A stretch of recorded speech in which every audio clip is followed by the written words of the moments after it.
positionné en tant que notaire de terrain, en me disant voilà, qu'est-ce qui se passe dans une étude et chez un notaire au quotidien. Le notaire est principalement concerné par les familles, la notion de famille et ce qu'elles sont devenues. Il y a la famille traditionnelle, la famille recomposée, il y a la famille sur 4 générations. Aujourd'hui, il y a moins de mariages, plus de plaques, des unions plus libres. C'est vrai que les familles sont de plus en plus complexes, à la fois dans leurs demandes auprès de la profession, comme dans leur composition.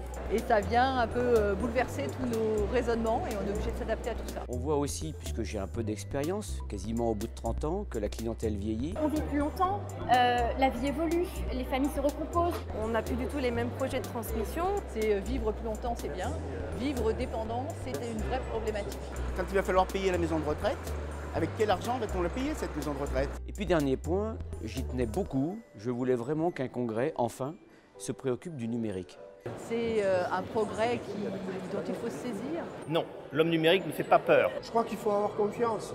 L'acte authentique électronique change notre façon de rédiger les actes, de les préparer. Beaucoup d'admiration pour ceux qui acceptent pendant 2 années entières de réfléchir à un thème qui leur est proposé et surtout des propositions à destination de la pratique ou des pouvoirs publics. Celle que nous aimerions en pratique, voire vraiment rapidement mise en œuvre, c'est la reconnaissance du rôle du notaire dans le divorce par consentement mutuel. Je trouve que le fait de vouloir toiletter le pré-viager hypothécaire est une très bonne idée, car c'est un outil qui existe, mais qui n'est pas utilisé. L'adoption de l'enfant majeur du conjoint. En effet, celle-là pourrait voir le jour dans une réforme législative. J'ai un petit faible pour la 4e proposition, qui est finalement une proposition transversale à toutes les mesures de protection, qu'elles soient conventionnelles ou judiciaires, mais également qui concerne aussi les modes d'anticipation de sa propre protection. J'entends par là, par exemple, la désignation d'un tuteur ou d'un curateur de manière anticipée. Notre proposition serait que tous ces modes de représentation et également ces moyens d'anticipation des modes de représentation soient publiés sur un même registre qui existe déjà et qui s'appelle le répertoire civil.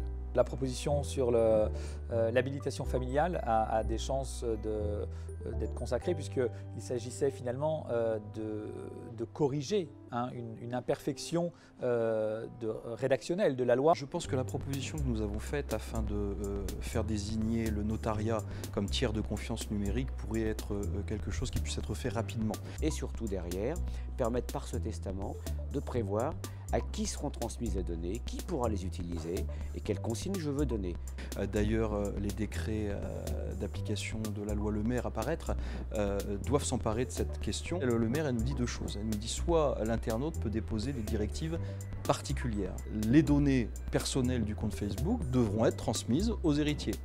Le compte Twitter qui a peut-être un peu moins d'intérêt, la personne pourra décider auprès de Twitter que ces données seront effacées. Et on a les directives générales, là c'est une volonté globale de l'internaute sur l'ensemble de ces données. La personne, par exemple dans son testament, va indiquer d'une manière générale, à titre de directive générale, qu'elle souhaite l'effacement intégral de ces données. La loi Le Maire justement sur ces questions est bien plus efficace que le simple dépôt d'identifiant dans un testament ou dans un codicille. Nos travaux nous ont permis de constater que si la donnée à caractère personnel recevait une définition, aussi bien dans les textes européens que dans les textes de droit interne, ce n'était pas le cas des données qui avaient un caractère patrimonial. Et cela pose nécessairement des questions en termes de droit de succession en droit successoral qu'il faut régler. Dans mon esprit, ce ne sont pas 3 thèmes différents, mais un thème unique, le notaire au cœur des mutations de la société.